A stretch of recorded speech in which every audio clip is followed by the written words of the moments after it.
Karissa tadi ke sini, Benny memberitahu Kaisar ketika pria itu pulang ke apartemen mereka.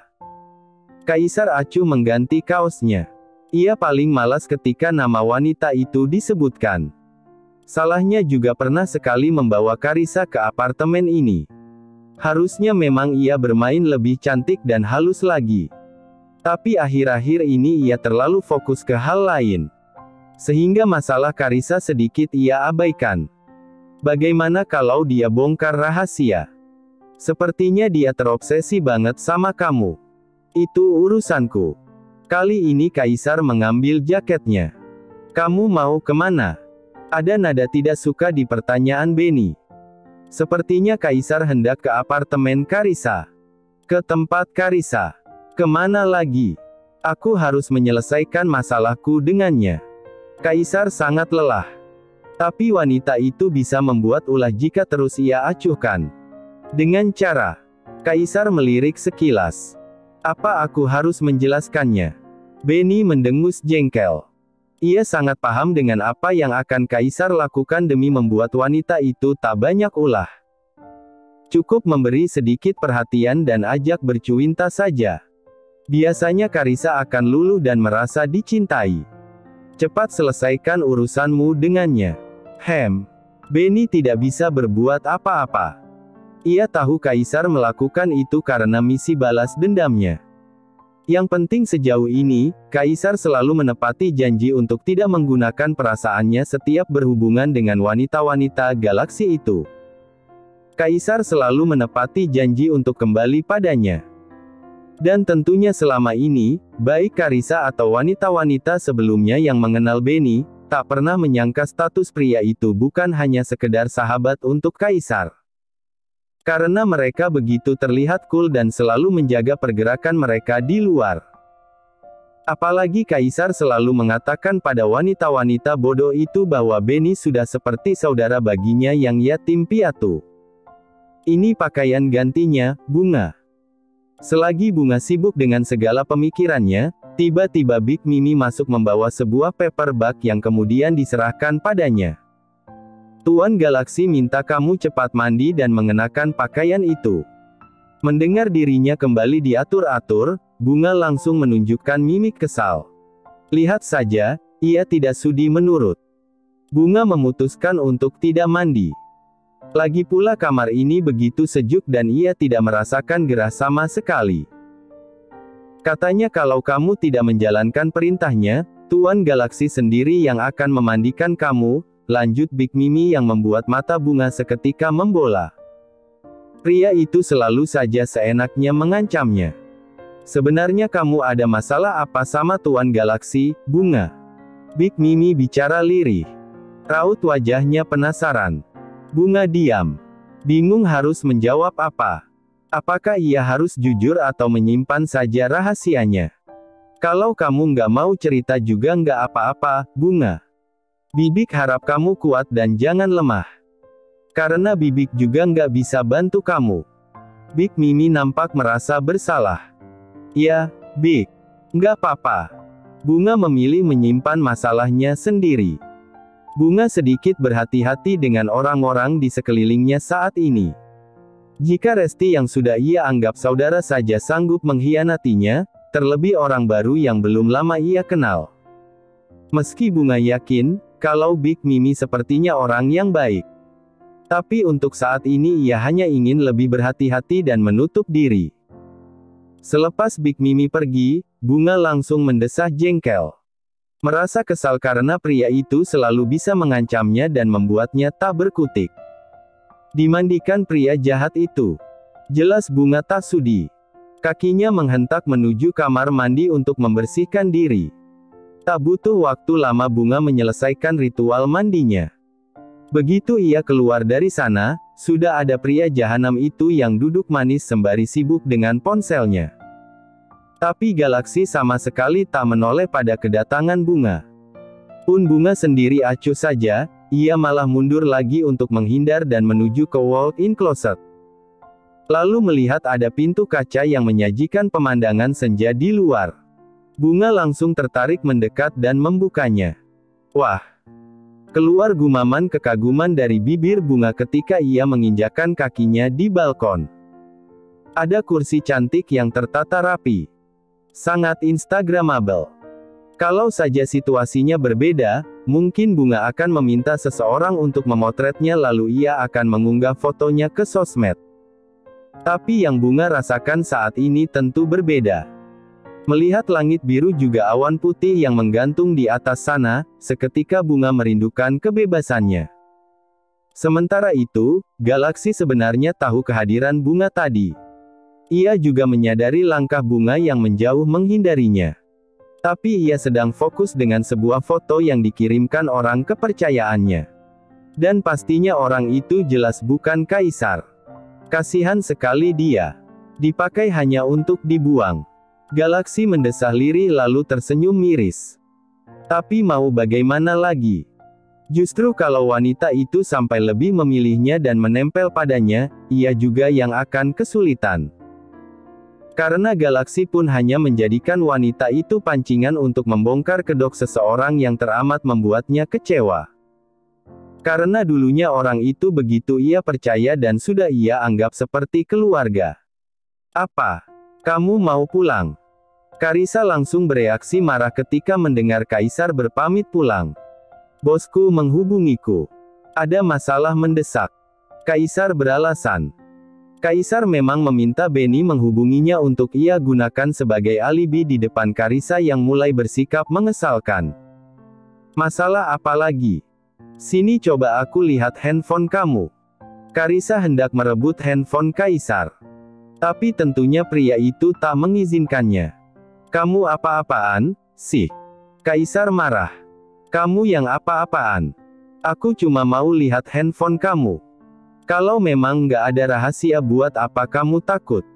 Nafas Karissa memburu. Perubahan sikap Kaisar terlalu nyata. Pria itu bahkan tak menyentuhnya seperti biasa.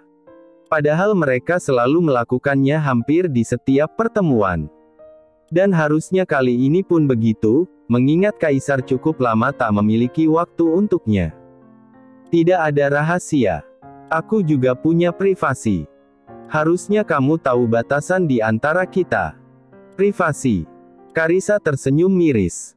Aku ini calon istri kamu. Bahkan di antara suami istri saja mereka punya privasi masing-masing yang tidak bisa diganggu. Apalagi kita baru calon. Kaisar terus mencari pembelaan diri. Kamu berubah sekarang. Mata Sembab itu mengembun. Sudah beberapa waktu ini Kaisar membuatnya galau setengah mati. Dan setelah pertemuan ini, pria itu malah membuatnya kecewa dengan sikapnya yang jauh dari ekspektasi. Karissa ingin Kaisarnya yang dulu kembali. Tidak ada yang berubah. Aku cuma sibuk dengan urusan kerjaan. Jadi, tolonglah kamu mengerti sedikit saja. Aku bukan Galaksi Adiatama yang punya segalanya. Aku hanya bawahan yang berada di bawah perintah atasan. Harusnya kamu tahu risikonya jika memilih bersamaku. Kamu bisa berhenti bekerja untuk Galaksi. Aku akan temani kamu mulai dari nol. Kita berjuang bersama-sama. Karissa memohon di sela isaknya. Ia takut ditinggalkan Kaisar yang telah mengambil mahkota berharganya. Jangan paksa aku, Karissa. Aku nggak mungkin menghancurkan hubunganku dengan Tuan Galaksi. Kaisar mencari celah alasan untuk bisa lepas dari desakan Karissa. Tapi sedari awal hubungan kita dimulai, kamu sudah menghancurkan hubungan kalian. Terserah kamu mau bilang apa. Kamu itu nggak pernah mengerti posisiku gimana. Taktik selanjutnya yang digunakan Kaisar adalah jurus playing victim. Siapa yang salah, siapa yang marah dan sok menjadi yang tersudutkan. Kaisar. Karissa berseru marah ketika Kaisar malah meninggalkannya. Apalagi, Kaisar menepis tangan Karissa yang berusaha menahannya. Aku hamil. Apa? Mata Kaisar memicing. Tentu saja ia tak percaya dengan pengakuan gila Karissa. Bagaimana bisa wanita ini hamil sedang ia selalu menggunakan pengaman melakukannya? Sudahlah. Nggak usah buat drama murahan, sinisnya. Ia tahu ini hanya akal bulus Karissa supaya ia mau menikahi wanita itu secepatnya. Buat apa aku bersandiwara? Aku memang hamil anak kamu, dan kamu harus tanggung jawab. Apa yang kamu lakukan di sini? Galaksi menyusul ke balkon karena Bunga tak kunjung juga kembali. Sementara hari telah petang. Pegangan tangan Bunga mengencang di railing balkon. Bunga sengaja berlama-lama di sini karena sejujurnya ia mulai merasa cemas. Hari telah petang, dan malam akan segera datang. Ia takut diminta melayani suaminya ini. Sementara ancamannya jika ia menolak adalah ia harus menjadi santapan anak buah pria jahat itu, yang artinya ia akan digilir. Membayangkannya saja sudah membuat Bunga merasa ngeri setengah mati. Tubuh Bunga menegang ketika tubuh itu mengungkungnya dari belakang. Mendorongnya maju hingga ia tak punya banyak ruang untuk bergerak. Tapi tentu saja, seperti biasa Bunga langsung berontak. Aku tidak main-main dengan ancamanku tadi pagi. Suara berat itu penuh penekanan. Hal yang sontak membuat Bunga menghentikan perlawanannya. Dan Galaksi langsung menggunakan kesempatan itu untuk memeluk lebih erat tubuh Bunga dalam pelukannya. Apa maumu? Bunga kesal setengah mati. Ia tidak nyaman dipeluk seperti ini. Apa harus kujelaskan? Aku tidak bisa. Ketusnya. Apanya? Galaksi pura-pura tak mengerti dengan apa yang Bunga maksudkan. Aku tidak bisa melayanimu. Bunga memilih untuk jujur. Suaranya juga terdengar menghibah dan ingin menangis. Lagi pula berhubungan di trimester awal kehamilan yang aku dengar bisa membahayakan janin yang baru bertumbuh. Kak, kamu tidak ingin bayi ini kenapa-kenapa bukan? Bunga terus mencari-cari alasan supaya Galaksi tak menyentuhnya. Karena sejujurnya Bunga memang khawatir pria itu akan bersikap kasar padanya dan menyakiti bayinya. Mengingat sikapnya selama ini memang selalu seperti itu. Tidak ada rasa belas kasihan. Pelukan Galaksi mengendur. Bunga menahan nafasnya. Ia berharap ini pertanda baik bukan sebaliknya. Dalam hitungan detik, pelukan itu benar-benar terlepas. Bunga bisa merasakan langkah pria itu yang mundur kemudian berbalik. Lalu yang terdengar kemudian hanya suara pintu kaca yang menutup kencang. Bunga menoleh lega, tapi sekaligus juga kebingungan. Apakah dirinya sudah aman malam ini? Karena pria itu sepertinya marah hingga pergi tanpa mengatakan sepatah kata pun. Argan. Resti berlari kecil menghampiri Argan. Kita ketemu lagi di sini, ya. Saat ini mereka sedang berada di sebuah kafe. Kebetulan Argan memang ada acara dengan rekan setimnya di kantor. Res. Kamu di sini juga. Argan menyapa seadanya. Wajahnya terlihat tak senang dengan pertemuannya dengan sahabat mantan calon istrinya itu. Sejak pernikahannya yang gagal dengan Bunga, ia seringkali tanpa sengaja bertemu dengan Resti. Argan hanya sedikit merasa aneh saja. Karena pertemuan mereka terlalu sering untuk dikatakan sebuah kebetulan belaka. Iya. Tadi aku abis ketemuan sama teman. Tapi udah selesai, sih. Kamu sendiri ke sini sama siapa? Tanya Resti sok ramah. Karena nyatanya, meski Resti bersahabat dekat dengan Bunga, Argan tidak begitu akrab dengan wanita ini. Pria itu justru sering merasa kesal kalau Bunga mengajak serta Resti saat mereka sedang pergi berkencan berdua. Bagi Argan, Resti adalah pengganggu yang tak tahu diri. Aku ada acara sama teman kantor. Ya, udah, ya, Res. Argan langsung berpamit, tapi Resti berusaha menahannya. Gan. Boleh ikut gabung nggak? Tanyanya tak tahu malu, membuat Argan sedikit jengah. Bukan kali ini saja Resti meminta ikut bergabung semeja dengannya setiap kebetulan mereka bertemu. Dan jujur, Argan merasa risih karenanya. Sorry, ya, Res. Tapi ini acaranya khusus teman sekantor. Nggak enak kalau bawa orang luar.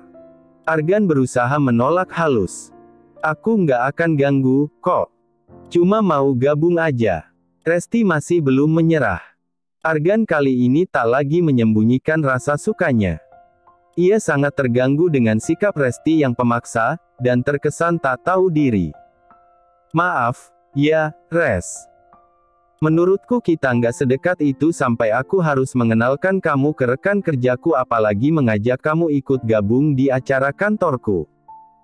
Argan tak lagi sungkan menolak terang-terangan. Justru karena kita nggak dekat, kesempatan ini kita gunakan untuk menjadi dekat, Gan. Argan memicingkan matanya. Maksudnya? Resti tersenyum semanis mungkin. Aku ingin dekat sama kamu, Gan. Lagian kamu, kan sekarang single setelah Bunga mengkhianati kamu. Apa salahnya kalau kamu cari pengganti dia? Aku siap, kok menerima kamu apa adanya. Aku juga nggak bakal mengkhianati kamu sama pria kaya hanya karena silau harta. Resti mulai tidak sabar karena Argan terlihat sekali menghindarinya setiap kali mereka bertemu. Padahal ia sudah susah payah mengatur momen yang tepat supaya mereka terlihat secara kebetulan bertemu. Sementara itu Argantara nampak melongo. Bukannya takjub, mendadak ia malah ilfil mendengar Resti yang terkesan menjelekkan Bunga di depannya.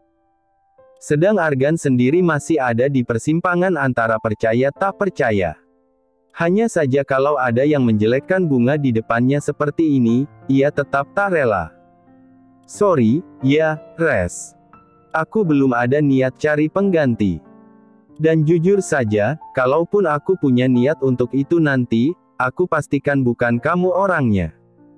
Aku ngomong begini, bukannya apa. Sorry kalau kamu tersinggung. Tapi aku nggak mau kamu berharap apa-apa. Aku permisi dulu. Argan langsung berpamit pergi. Menurutnya jawabannya sudah cukup jelas. Dan tak ada yang perlu dipanjang lebar lagi. Itu juga kalau Resti masih punya malu mendengar penolakannya.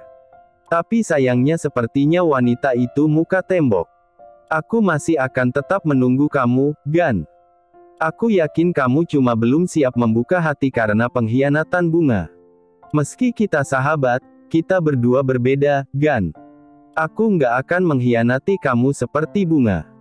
Argan buru-buru menepis tangan Resti yang menahannya. Tolong, ya, jangan lancang, sergahnya marah. Dan satu lagi, jangan pernah menjelek-jelekan Bunga cuma demi misi kamu. Bukannya tertarik, yang ada aku malah ilfil sama kamu. Setelah itu Argan benar-benar meninggalkan Resti tanpa menoleh lagi.